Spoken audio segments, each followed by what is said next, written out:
And welcome into the Gaming Discourse. I'm Tyler Frater alongside Richard De La Cruz. Hello. And Chief Engineer Lieutenant Commander Connor Frater. Yes. It is Monday, December 20th, 2021. Follow us on Twitter and Facebook at The Gaming Discourse. Go to our YouTube channel, YouTube/Gaming Discourse. The latest video is a video about Midnight Protocol. Go check it out. I have returned. This is not a recorded... Not a recorded intro? Not a pre-recorded intro like we've been using for the past few weeks. He's real. This is a real flesh and In the bone flesh. Tyler, and I have returned at the turn of the tide, as Gandalf Very said. jet lagged. Yeah, it's been a lot.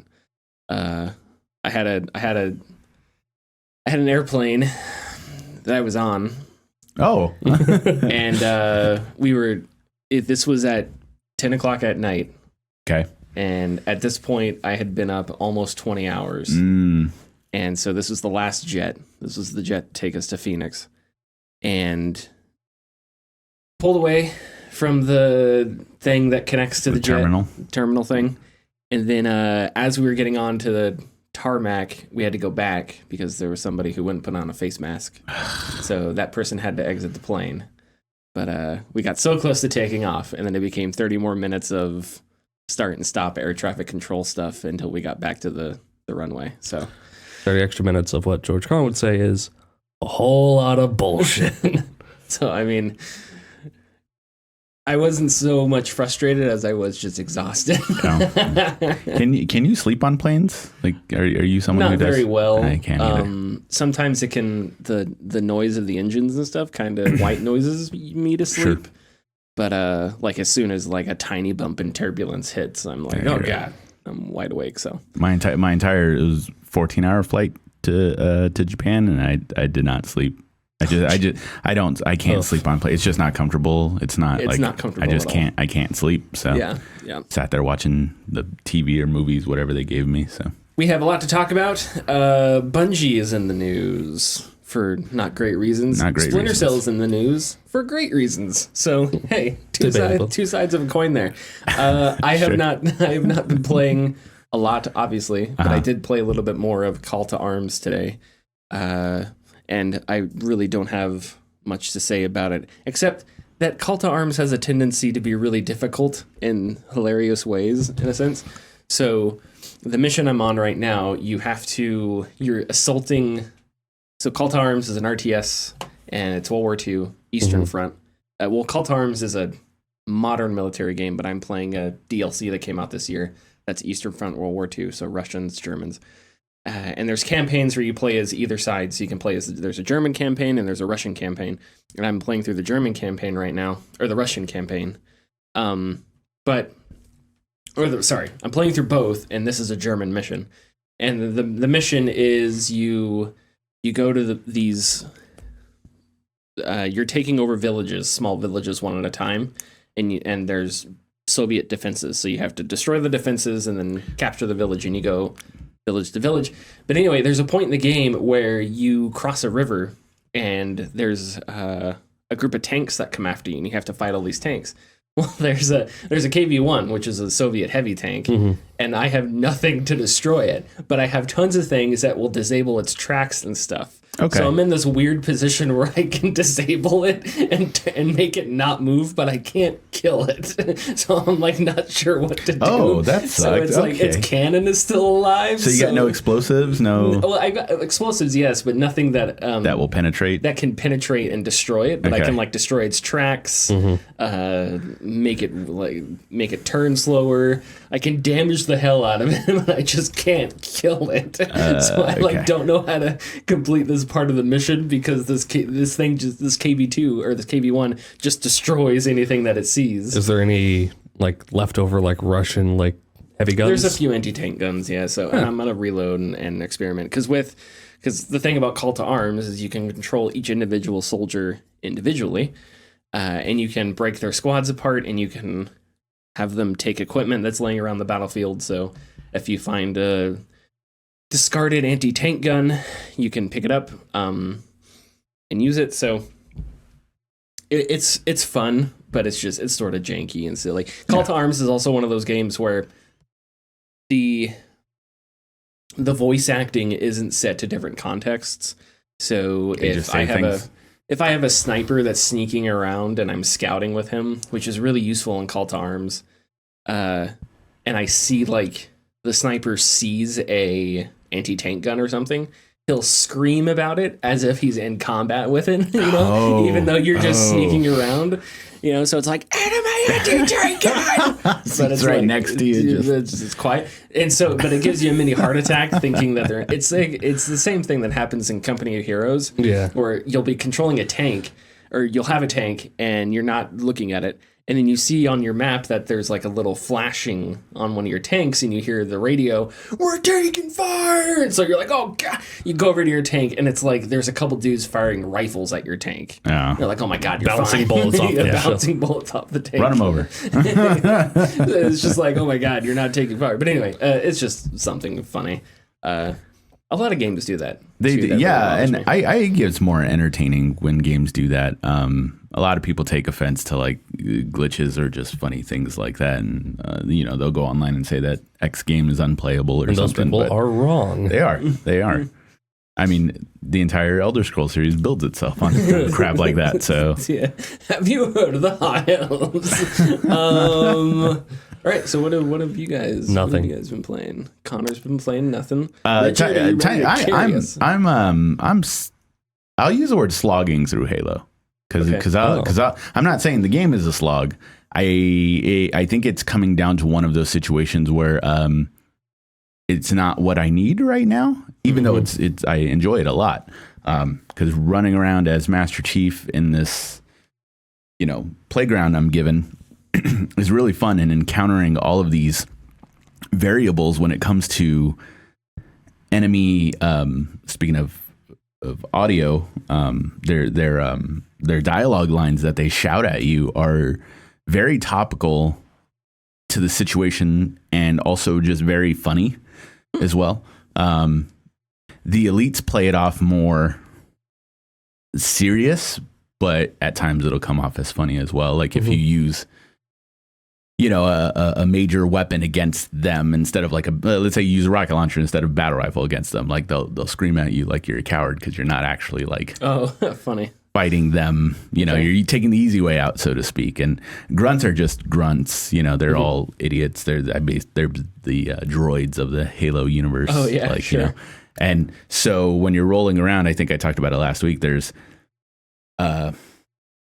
satellites that they're broadcasting from, like propaganda, and the grunts are like screaming propaganda out. But it's just it's just like, hey, stop doing this over here because you guys are making me look bad. Like it's stuff like that. That's funny. But I came across a mission where I had to take out a couple AA guns, and I was just kind of like, I don't really want to do this right now. So I just, just Spider-Man'd over to all three guns very quickly and blew them up and ignored everyone else. And then I fought the boss, and I got to a point, though this broke me. I got to a point where I died and I had to start a little further back. But when I got to the battlefield, because it was a boss I was fighting and there were two of them, one of them never spawned.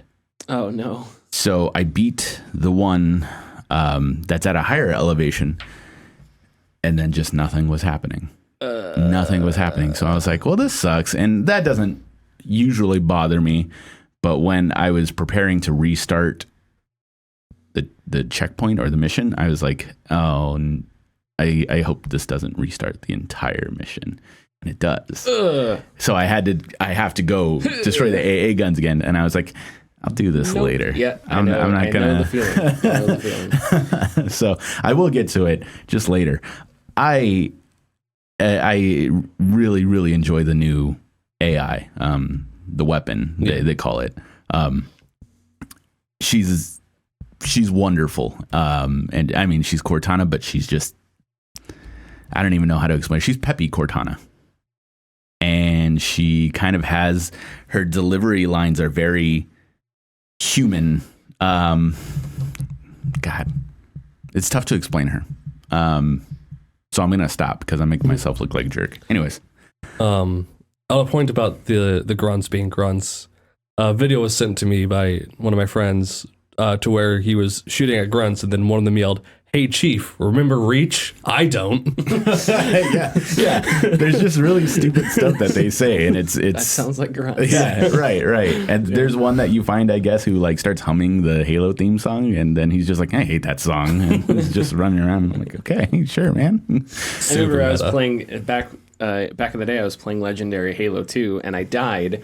And one of the grunts was shooting the Chief's body, and the grunt said, "It's a waste of ammo, but we don't care." Yeah, right before it went to a loading screen. There's one I saw it floating around, and it's not going to happen to me ever. So it's something that I saw. But the grunts killed Chief, and they all ran up and one of them dabs. I was like, "Are you fucking kidding me, man?" It was fun. It was funny. Game of the year. It was funny to see, but they have a lot of fun with the grunts, and I like it a lot. But I love multiplayer still. I'm still playing multiplayer, although I am coming to the frustration of customability for your Spartan. I think that, although I'm at a point now to where if I go to my customization menu and like look through what I have, I'm like, okay, I can make myself look at least a little bit unique. But they've had customization since Halo 3, I believe. Kind of Halo 2 as well? No, Halo 3 mostly. You had color in Halo 2. Okay, yeah. So since Halo 3, they had customization.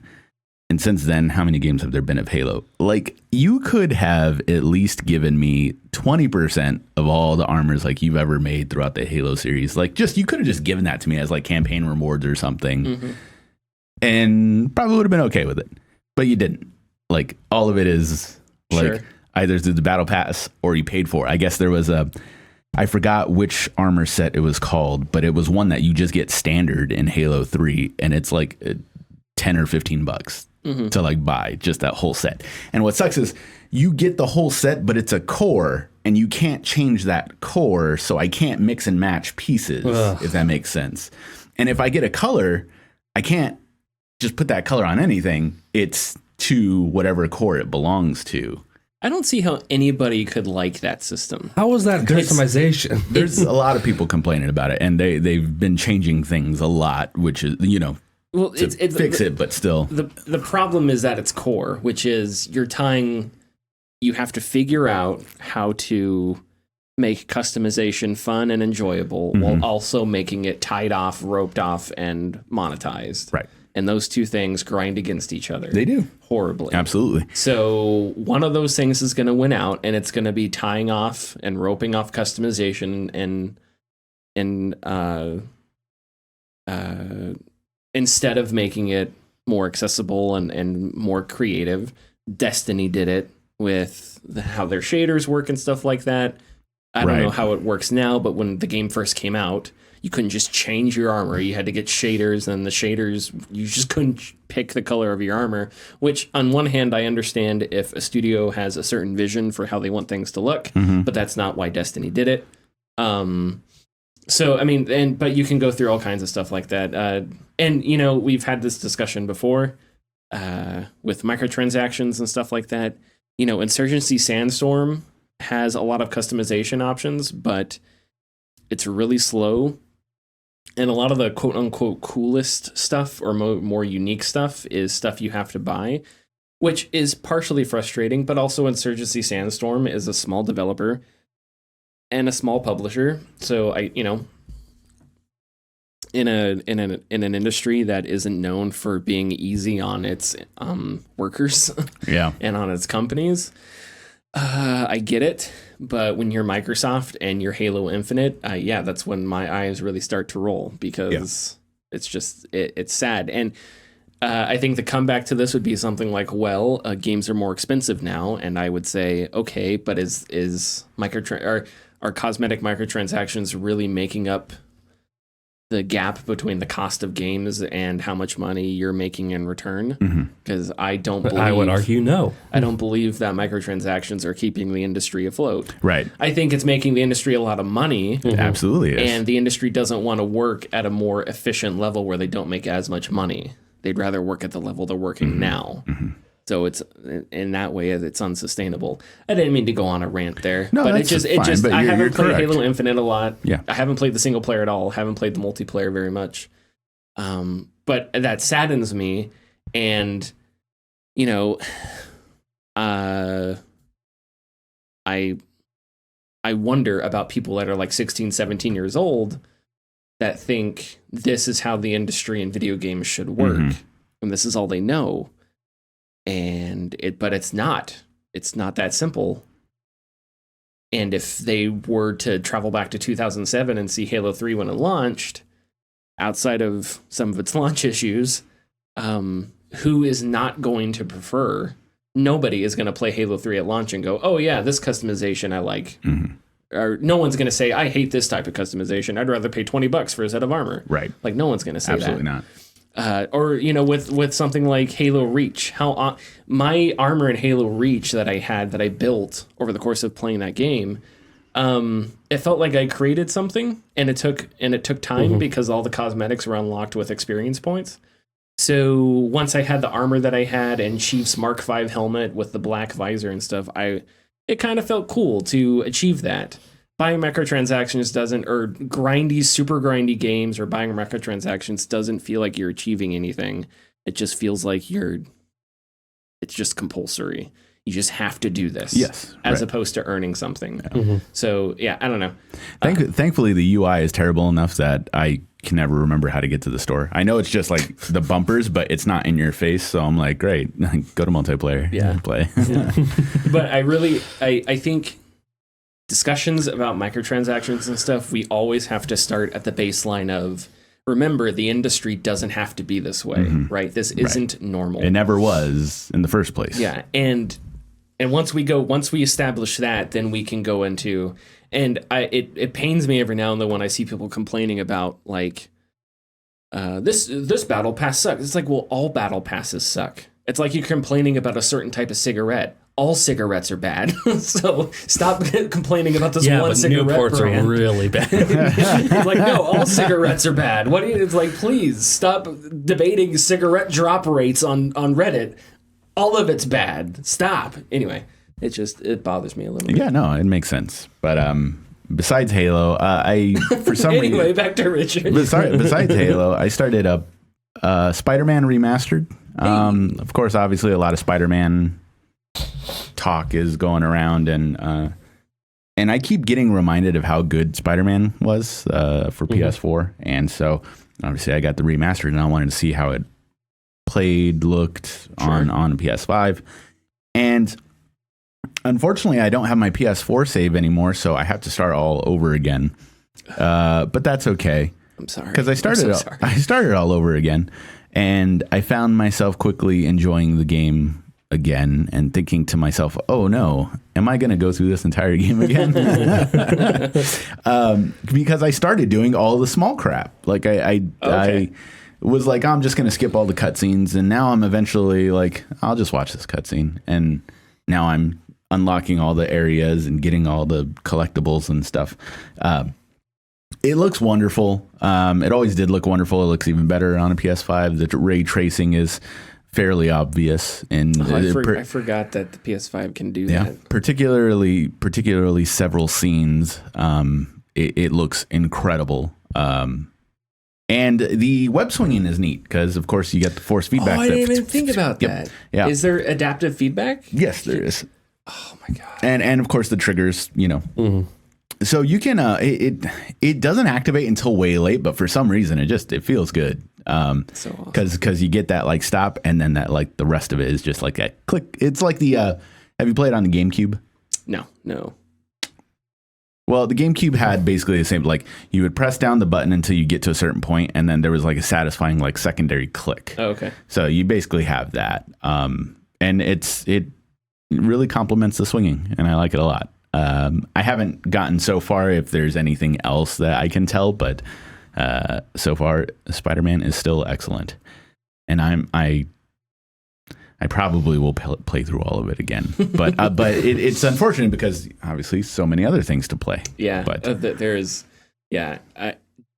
speaking of adaptive feedback, I haven't played Deathloop in 2 weeks, but Deathloop really does a good job with the adaptive controllers. It does fantastic. There are guns that feel so good with the controller I will use just because it feels awesome. Yep. The machine gun with the controller, Like, it just feels cool. Feels good. So I'll use the gun, even though it may not be the most tactically sound option in the moment. But it just, and like footsteps, stuff like that. Yeah. Or the 4-pounder. The 4-pounder, it feels like the controller's shotgun, right? The pistol. No, the Magnum. The Magnum the pistol, one that kind of looks like the Blade Runner pistol. Yeah. Like, it feels like the controller's about to jump out of your hand. Like, it's really very cool. Good. It is very, very good. Real quick, I don't think I talked about it last week. I did that Matrix Awakens demo. Oh, yeah. Oh, my God. Is it on? It's PS5. Is it PS5? Is it still there? It's still there. It's free download. Okay. It is a very quick, it is just a showcase for the Unreal 5 engine that's playable.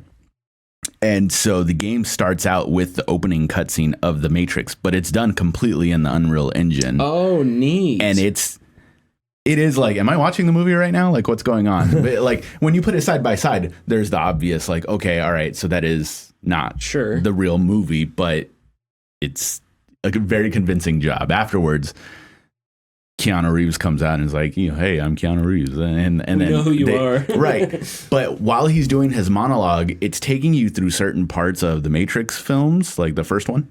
And it keeps switching between actual live action and Unreal Engine 5. Oh, neat. Okay. So there are a couple points where it's like, am I watching fake Keanu or real Keanu? Cool. But there are certain points where it's like, okay, it's obviously CG because it's, obviously not perfect yet. After the whole sequence, Carrie-Anne Moss joins him. Same thing. Hey. And then it goes into an actual, it goes into the Matrix. And Trinity and Neo are in a car driving, and they have this monologue that's kind of like, wait, is this real or is it not? And I'm back in the Matrix. What's going on? And of course they have a couple word plays on the Unreal Engine and stuff like that. And it's like a marketing thing. Yeah. And they make fun of it being a marketing thing. But while they're doing that, your character, your player avatar, pops into the back seat, and Neo's like, oh, who's this? And you do more exposition. And then you get to an actual playable sequence of a freeway shootout. That's mind-blowingly good. Oh, I can't wait to download this. And then it ends. It's short. It's like less than 10 minutes. And then it drops you into a completely rendered Unreal 5 city open world that you could just walk around in. Wow. And drive around in. You can walk up to a car, open it, and then drive around. The collisions are stupid. I wasn't going to say, I was going to say Unreal, but I was like, no, wait. They are Richard gets paid every time he says Unreal. I wish. They're insane. And they have, you can also, oh my gosh. So when it's loading the city up, it's like, hey, this is the Unreal Engine. This is the Lumen, thing. And it shows you, press X right now to turn it from day to night, and it'll turn it to day to night immediately. And you see how insane this engine is. Anyways. I'm excited to do that then. The whole playable part is a little less than 10 minutes, but then the open world area, that can be as long as you make it, just kind of flying around or walking around or just seeing the little things that they've done. But yeah, that's really cool to experience that. It's really something awesome. Okay. And that's it. We want to give a massive shout out to the sponsors of this episode. They have been silently supporting us since the very beginning, and we felt it was time to give them some love. The like and share buttons have been at our side since episode 1 of the podcast. They can be found just beneath this episode. Please give them a click, it helps us greatly. If you're feeling lucky, click the bell icon to enter for a notification anytime we post new content. You may be surprised by what you get. Bungie is now the focus of an abuse allegation report. IGN has broken the story and spoken with numerous employees, past and present, and has uncovered the usual that we've been hearing for the last year and a half, 2 years, unfortunately. Overt sexism, boys club culture, crunch, and HR protection of abusers, as well as more complex stories of microaggressions, systemic inequalities, and difficulties in being heard have come forth. Problems began as far back as Destiny 1, when a narrative team lead began to suffer from burnout and began to create a toxic work environment for everyone else. The lead stayed for several years before work on Destiny began. Bungie assembled a new team for Destiny 2, and over time, that team became staffed by women and people of color at a ratio higher than many other teams at the largely white and male Bungie. However, the leads on these projects were mostly white male leaders, and they began to make life miserable for their writers. Writers would also find that their work had been changed from what was written down to recording, and would not find out until after the fact that it was changed.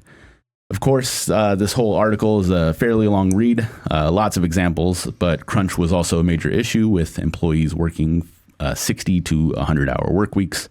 And according to some newer employees at Bungie, although things are not perfect, there appears to be an effort to try and improve the workplace.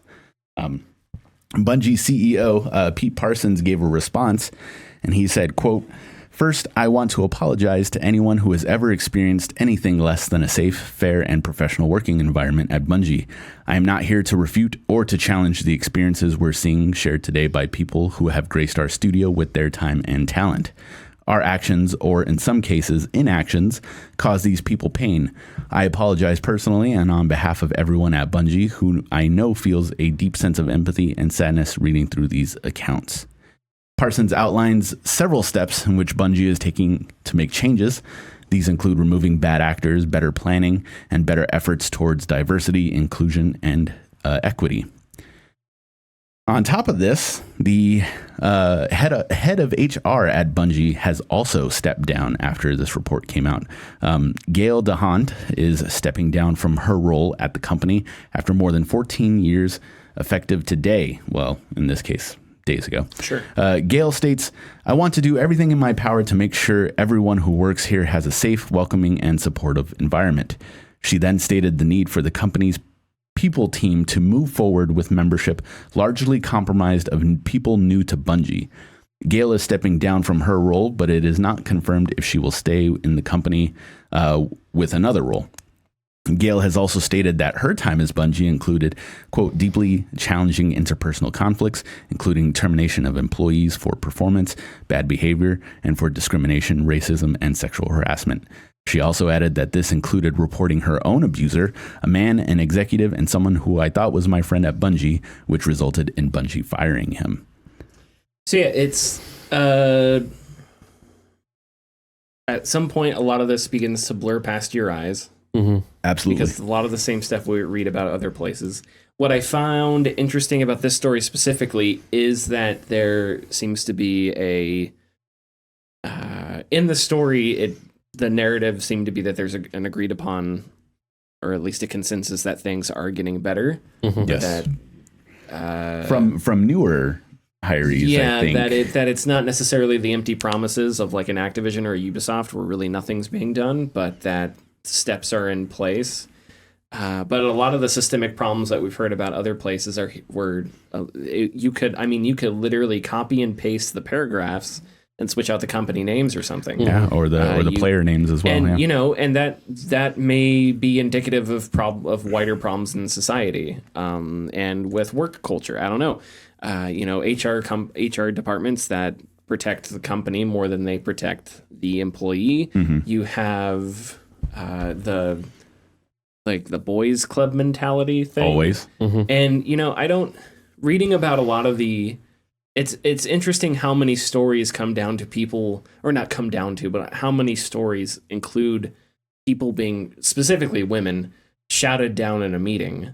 Because that just seems it seems like an obvious thing that wouldn't work or wouldn't be part of a successful team, shouting down or speaking over people or whatever. But we've heard it at so many places, and it's a really specific thing, right? Yes. Because it has to be like in a meeting. I don't know. So I find it odd that something so specific happens at so many places. And I don't see how that isn't stamped out more often, or how that isn't considered a red flag right off the bat.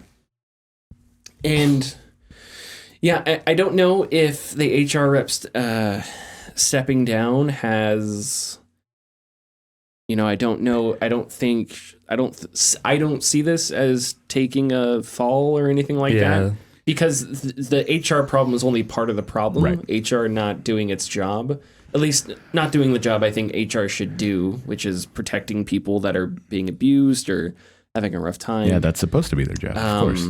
But there were other problems too, which were it was poor management. It was people making sexist comments and stuff like that. And yeah, I mean, that's cultures are built in really complex ways. And when I mean culture in like a workplace or something like that. And I think how you stamp it out can be just as complicated, because I think maybe it has to do with changing mentalities to get people to realize. One thing that really bothered me about this story was, so one of the stories about the writing teams was that they were writing a character in Destiny, and I don't know, I haven't played Destiny for a long time, so I basically know nothing about it. But there's a character in Destiny, and I guess it's a quest giver, something like that, and the character alluded to the fact that they're gay. The character says, like, my partner, blah, blah, blah, blah, blah, right? This sentence was then censored without...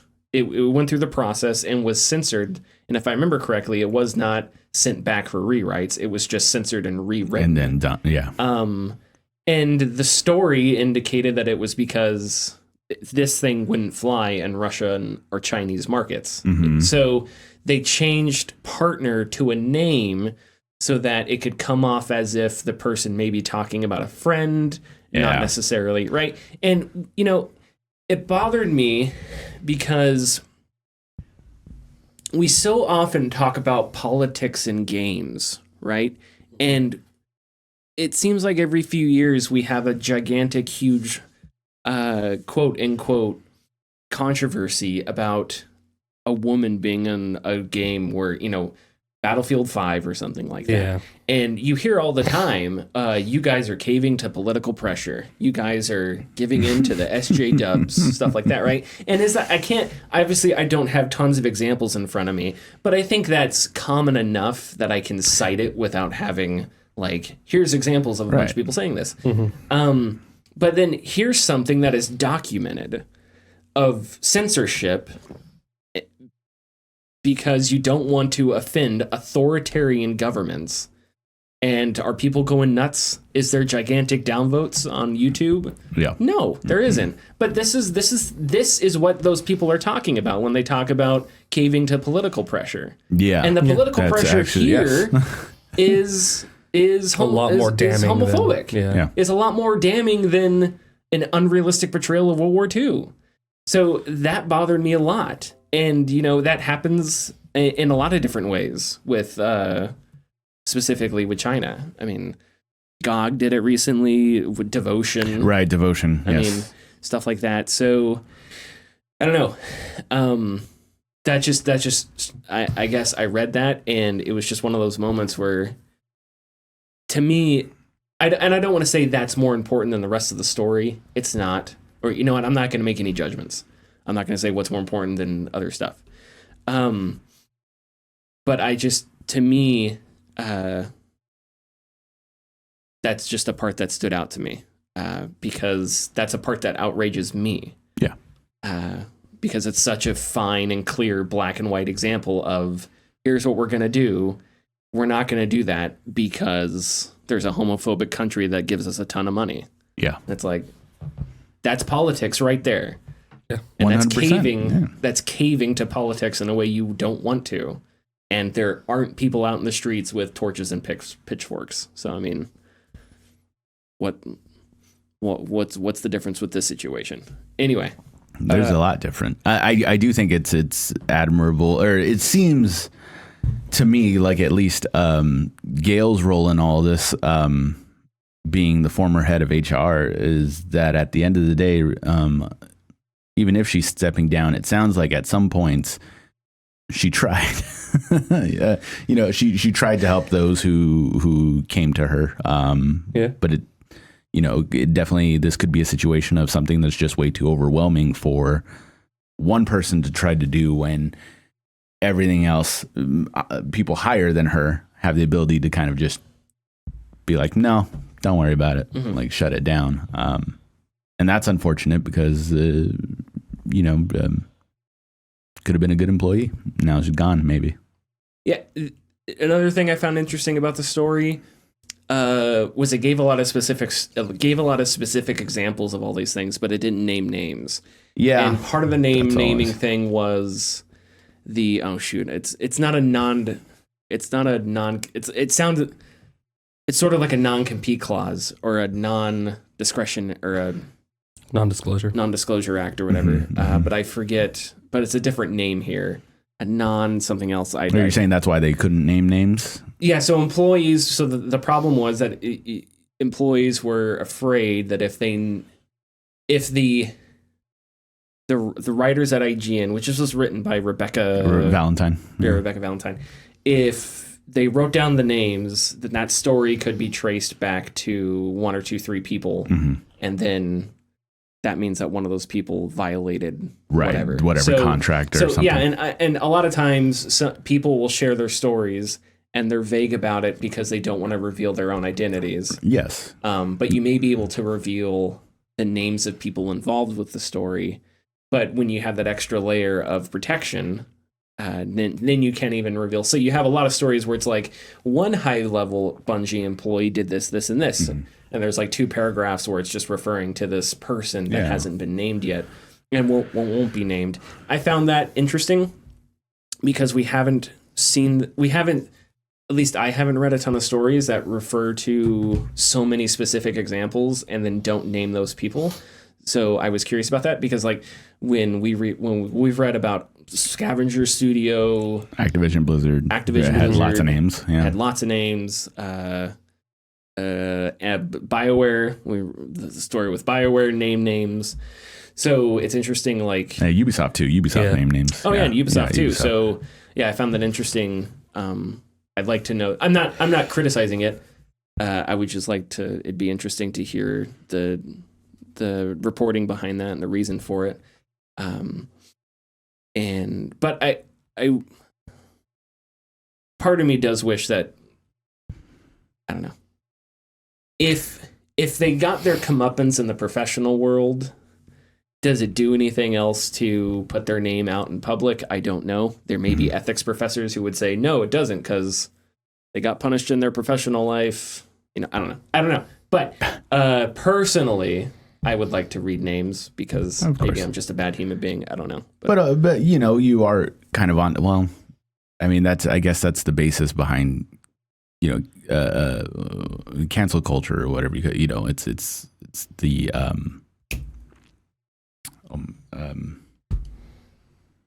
consequences of your actions. So that is why I think that you would like to hear names. It's like, okay, so we can actually see consequences of these person's actions. And a lot of these things that are happening extend beyond the professional setting. So to out them in a professional setting and to out them in the public setting, is I would say the ethical because these whatever the names that we did not hear in this story, they probably are still at Bungie and they could be continuing to do this, and that won't change because they'll be protected by that veil of anonymity. Yep. So and that's the discussion I would have loved to hear from Rebecca Valentine. But again, I'm not criticizing it. I just find it interesting, and especially the fact that we've had reporting like this that definitely names names. So what's the big difference here? By the way, her reporting is going up like up, that graph is like the ticker. I thought there was one other thing I wanted to say. It's nice to hear that it seems like a good amount of people, not everyone, but enough people have good words about Bungie actually trying to do something. And that's the other thing. A lot of people said they loved working at Bungie, except boom, boom, boom. When those happen. Well, yes. Yeah. And what do we hear about the games industry all the time? Activision Blizzard employees were like, I love my job, but there's this section of it that ruins all of it. Yeah. And it's like, damn it. That sucks. That sucks so much. Because you want to fix that. Because if you like video games, you want to you want to build up that half that says, oh, I love my job because they make the games that you love. And you want to help fix this other half that's like, I love my job, comma, but, you want to get rid of that. Anyway, but there was a lot of that in this story too. A lot of people were like, I love Bungie. And then, however, yeah. That's all I think. I think that's it for me. Moving on, Splinter Cell, yay, is getting a remake. Yay, announced by Ubisoft Toronto with a little short trailer and little image of Sam's goggles with huge letters right above it saying "Now hiring." So, hooray! The remake will use the same engine as the new Avatar game and Ubisoft's upcoming Star Wars game. I forgot they were making one, by the way. There was a whole Q&A with the producer and the creative lead on the remake. And Matt West is the producer. He stated, quote, "We're going to update it visually, as well as some of the design elements to match the player comfort and expectations. And we are going to keep it linear like the original games, not make it open world." I decided to put that quote in there because that is a fear that a lot of people are having, is that they're going to make it an open world game.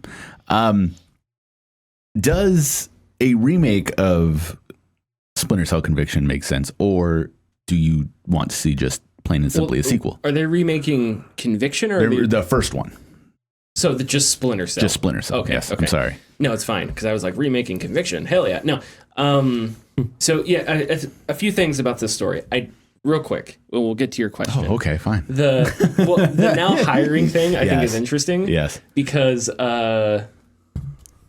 there's been Axios did a story today about how many people are leaving Ubisoft for tons of reasons. Oh, okay. One of them being its workplace culture. Yes. And then there's this, and we've talked about in the past all the investor money coming in, especially in like Southern California, people leaving Activision Blizzard, starting brand new companies, and them getting funding for that, so they don't have to deal with large AAA companies, blah, blah, blah, blah, blah. Anyway, so Ubisoft is a part of that because there's a booming game sector up in Canada, right? Yes. So anyway, so that's interesting that part of them pushing this new game is also, please come work for us. Right. As if it's getting so desperate that they're also advertising that they have jobs there along with these games. That aside, I'm fine with the remake. I mean, the Splinter Cell's Sam Fisher's story had a cool arc. Wasn't necessarily original, but I thought it ended well with Conviction from what I can remember. Blacklist as a game was great. As a story, it was really weird because Sam's like 1,000 years old at that point. Yeah. And he doesn't feel it. And it set itself up for sort of a passing of the torch type thing because there was another Splinter Cell in Splinter Cell Blacklist. So, but Blacklist was also, I felt, a natural progression, much in the same way that Metal Gear Solid 5 was sort of a natural progression.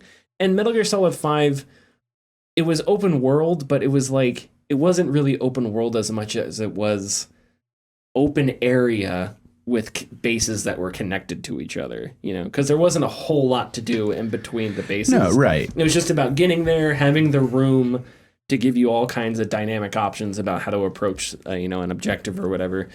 But I'm fine with the linear remake. An open world Splinter Cell game, I don't think anybody needs that. I also don't think it really makes sense. I don't want to say, I guess makes sense. If you because the original Splinter Cell is really slow, right? Yes. So I don't know how you could put that into an open world setting, because open worlds you have to be able to move around a lot. I guess that's what that's what I'm thinking. When I think Splinter Cell, I don't think an open world. I think trying to find your way through your objective in corridors and tight spaces and kind of like. The map just has a lot of routes to get to your objective. Yes, yeah. Mm-hmm. So I think that's what's great about them creating a kind of a linear, just keeping it linear instead of open world. Yep, but I'm totally for it as well. I also wonder how they'll approach the political aspect of Splinter Cell. Splinter Cell has sort of the The first 3 games had an interesting, because the premise is the United States sends a guy in to do its bidding because it's the most powerful country in the world, right? So it's like there's all kinds of political baggage there.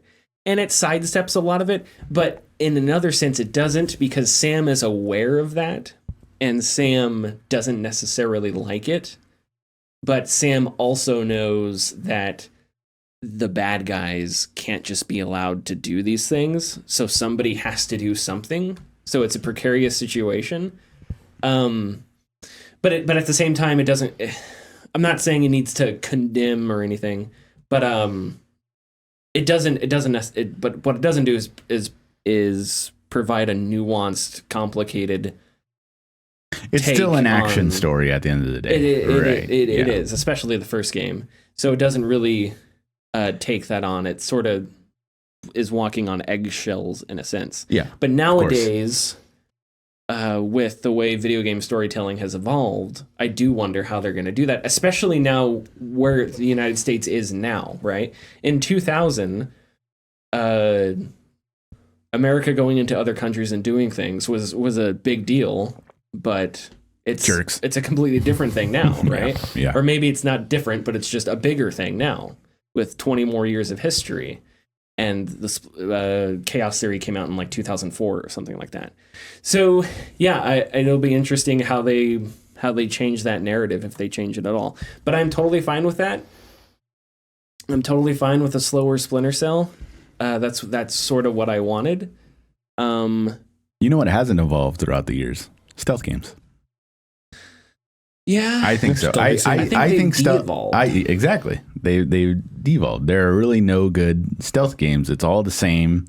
Hide behind this very low, like, structure of some sort, or grass. Yeah, throw a rock to distract. Throw a rock or whistle, and then get out of there. I would say Metal Gear 5 was probably the best thing. But I think that Metal Gear's stealth and Splinter Cell's stealth are a bit different. Well, Splinter Cell's way more grounded. Yeah. At least up until Conviction, because Conviction's narrative fit its. Because he was rogue. And like in Double Agent, he's still under the control of the NSA.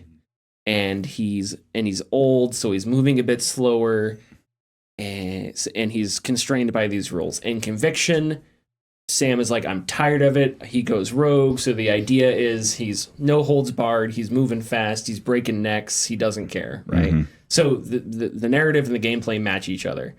But that makes sense. And then Blacklist is just, he goes back to working for the government, but he's also fast. The narrative acts like he's 20 years younger. Much.